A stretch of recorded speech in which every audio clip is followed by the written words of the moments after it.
Hi there, I'm Christina. Today on It Is a Keeper, we are making a super fast treat, 5-minute fudge. This quick and easy confection is perfect.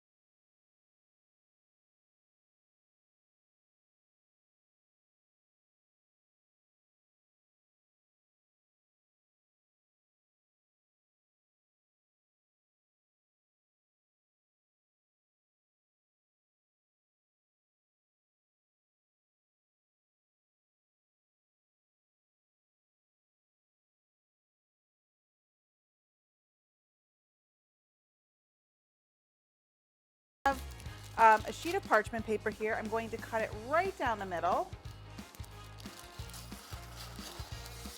This is going to make getting the fudge out of the pan so much easier. So I'm going to make like a sling with it. I'm going to take half of it one direction and the other half in the other direction. And trust me, this step is worth doing to get the fudge out in the end. So we have this ready. We're going to set it aside. Now we're going to start making the chocolate mixture. And I'm going to use a double boiler for this, but you can just as easy do it in the microwave. Okay, so we're going to use the double boiler method for melting our chocolate. But like I said, you can very easily melt your chocolate in the microwave. So I have a pan here with some water that I'm bringing up to a boil, and it's just about there. We want it at a nice low simmer. And I'm going to set a bowl on top of this pan. Now, it should not be touching the water. It should sit nicely over the water because we want a gentle heat to melt the chocolate. So to our bowl, I'm going to add a bag of semi-sweet chocolate chips. And to that, I'm going to add a container of sweetened condensed milk. So this recipe has only a few easy ingredients. You'll see just how simple it is to make.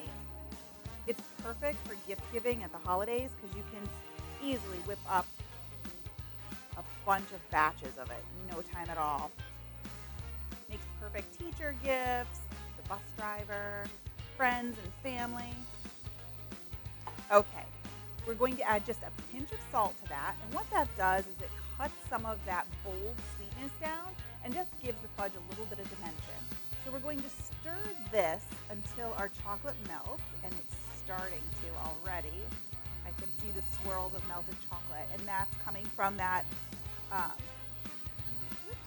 yeah, we got a good solid boil going on there. Let me turn the heat down a bit. This is going to melt in no time.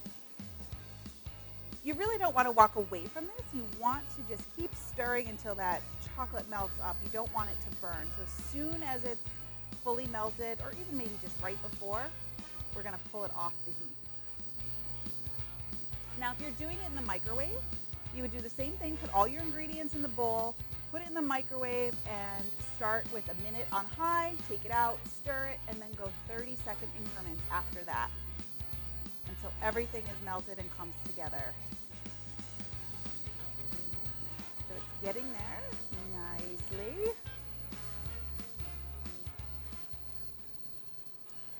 Beautiful.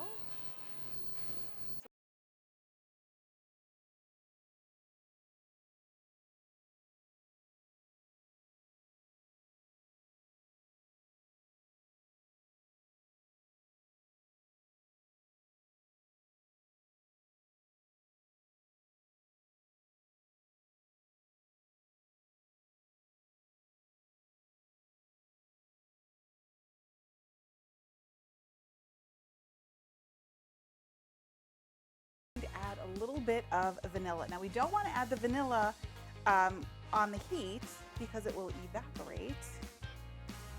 So we want to add that afterwards, but that little bit of vanilla really makes the flavor, brings out the flavor of the chocolate. It makes it even better. So we'll just get that fully combined in there.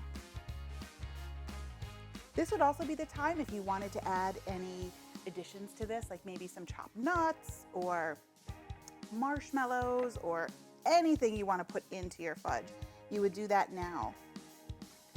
Okay, perfect. Slide this off, bring in our prepared pan, and then we're just going to transfer this chocolate right into there. Look at that. Oh, Every chocoholic's dream right there.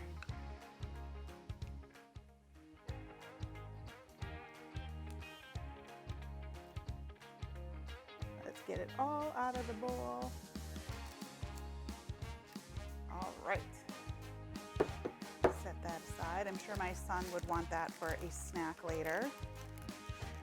And I'm just going to use my spatula to push the fudge into the corners of the pan. And I'm making a mess as I'm doing it. All right, and just smoothing out that top layer there. Okay, so the fudge is done. I'm going to pop it in the fridge for a little bit, get it nice and chilled, and then we'll come back and give it a try. Okay, so our fudge has been chilling for a while. I'm going to show you how great this sling is that we did with our parchment paper. It comes out super easy. And then we can just slide the parchment down onto the board. And let's give this a cut. Now, there's some pieces up here. I'm just going to trim that up. The edges are always the messiest part. So what I like to do is trim a little bit off the edge. That's the part for the cook. And then you can cut the rest into nice, neat squares. But I'm just going to take a little bit off the side here. Oh, this is so rich and decadent. It's hard to believe that it only took a few minutes to make and a few simple ingredients. I think I'm going to take this and grab a cup of coffee and see what I can do with it. This is some good stuff. You'll want to give this a try. Thanks for watching. You can get the printable recipe in the video description below. Make sure you like, follow, and subscribe so you don't miss a single thing. And check out the rest of my videos where you can find more of my favorite easy recipes and quick tips. I'll see you next time. Bye!